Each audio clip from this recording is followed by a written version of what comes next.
ଯେତେ ରୋଜଗାର କଲେ ବି ଯଦି ସଞ୍ଚୟ ହେଉନଥାଏ ତାହେଲେ ପାଣିରେ କଳାରାଶି ପକାଇ ଗାଧାନ୍ତୁ। ଝିଟିପିଟି ଡାହାଣ କାନ୍ଧରେ ପଡ଼ିଲେ ଶୁଭ ହୋଇଥାଏ ଏବଂ ବାମ କାନ୍ଧରେ ପଡ଼ିଲେ ଅଶୁଭ ହୋଇଥାଏ।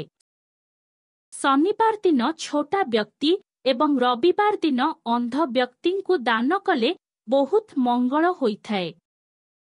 ପ୍ରତ୍ୟେକ ଦିନ ଗାଜର ଖାଇଲେ ବାର୍ଦ୍ଧକ୍ୟ ଶୀଘ୍ର ଆସେ ନାହିଁ।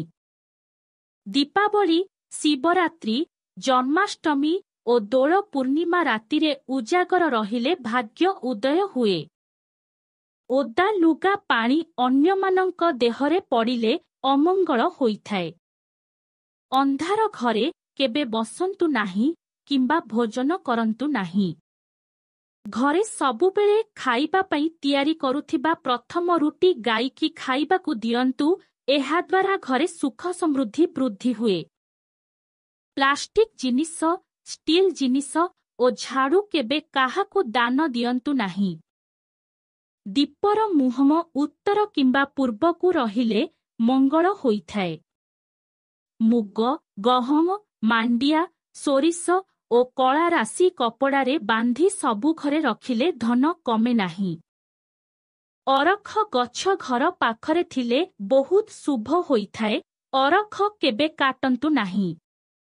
ଘରେ ଯଦି ପିତୃ ପୁରୁଷଙ୍କ ଫଟୋ ଲଗାଉଛନ୍ତି ତେବେ ଉତ୍ତର ଦିଗରେ ଲଗାନ୍ତୁ। ନାରୀମାନେ ସ୍ନାନ ପରେ କେବେ ବି ଅଳତା କିମ୍ବା ମେହେନ୍ଦି ଲଗାନ୍ତୁନି। ଅଶୁଭ ସ୍ୱପ୍ନ ଦେଖିଲେ ଘାସ ଗଛଟିଏ ଛିଡ଼ାଇ ମୁଣ୍ଡରେ ମାରି ଫୋପାଡ଼ି ଦିଅନ୍ତୁ। ପିଲା ଚମକୁଥିଲେ 3ଟି ଶୁକ୍ରବାର ମୟୂର ପୁଛରେ ଝାଡ଼ି ଦିଅନ୍ତୁ।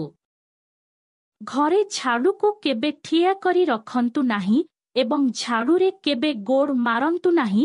ଏହାଦ୍ୱାରା ଅଶାନ୍ତି ସୃଷ୍ଟି ହୋଇଥାଏ। ସନ୍ତାନ ପ୍ରାପ୍ତି ହେବାର 1 ବର୍ଷ ପର୍ଯ୍ୟନ୍ତ ମହିଳାମାନେ ଏହି 3ଟି ଜିନିଷ ଖାଇବା ଅନୁଚିତ। ସେଗୁଡ଼ିକ ହେଲା ପଣସ, ଶୁଖୁଆ, ତାଳ।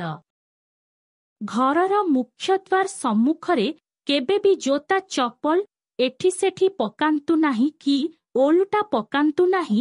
ଏହାଦ୍ୱାରା ଅଶାନ୍ତି ଉତ୍ପନ୍ନ ହୁଏ। ଘର ସାମ୍ନାରେ କଣ୍ଟା ଗଛ କିମ୍ବା କ୍ଷୀର ବାହାରୁଥିବା ଗଛ ରଖନ୍ତୁ ନାହିଁ।